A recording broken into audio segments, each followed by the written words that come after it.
అందరికీ మొదటి కార్తీక సోమవారం శుభాకాంక్షలు. ఈరోజు మినీ వ్లాగ్లో కార్తీక సోమవారం పూజ ఎలా చేసుకున్నానో చూపిస్తాను. ఈరోజైతే శివయ్యని ఎక్కువగా కొలుస్తారు. ఆయనకి అభిషేకాలు కూడా ఈరోజు చేయిస్తే చాలా మంచిది. కార్తీక మాసం మొత్తంలో ఎప్పుడు చేసినా అంతా మంచే జరుగుతుందండి.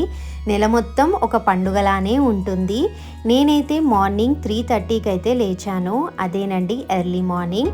సో లేచి ఇల్లు బయట అంతా క్లీన్ చేసుకొని ఇంటి గుమ్మం దగ్గర చిన్న ముగ్గు వేసి దీపాలు పెట్టి తులసి కోట దగ్గర అయితే పూజ చేస్తున్నానండి.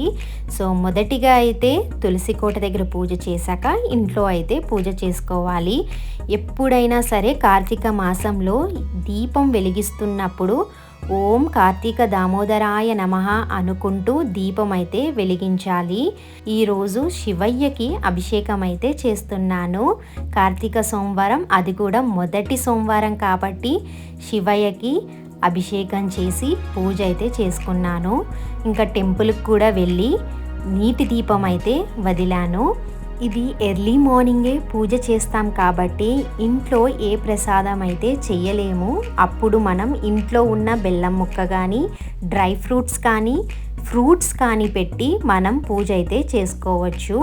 ఈరోజు ఉపవాసం ఉంటే కూడా చాలా మంచిదండి.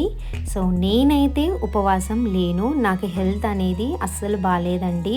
సో అందుకని నేను ఉపవాసం ఉండకుండా మామూలుగా ఇంకా ఎర్లీ మార్నింగ్ లేచి పూజ అయితే చేసుకొని ఇంకా టిఫిన్ లంచ్ ఇంకా నార్మల్ అన్నీ చేస్తాను.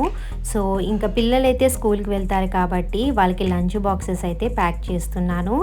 పప్పు, ఆలు ఫ్రై అండ్ టిఫిన్గా వచ్చేసి పులిహోర అయితే చేశాను లెమన్ వేసి. లంచ్ బాక్సెస్ అయితే ప్యాక్ చేస్తున్నాను. కర్డ్ రైస్ కూడా పెడతానండి డైలీ.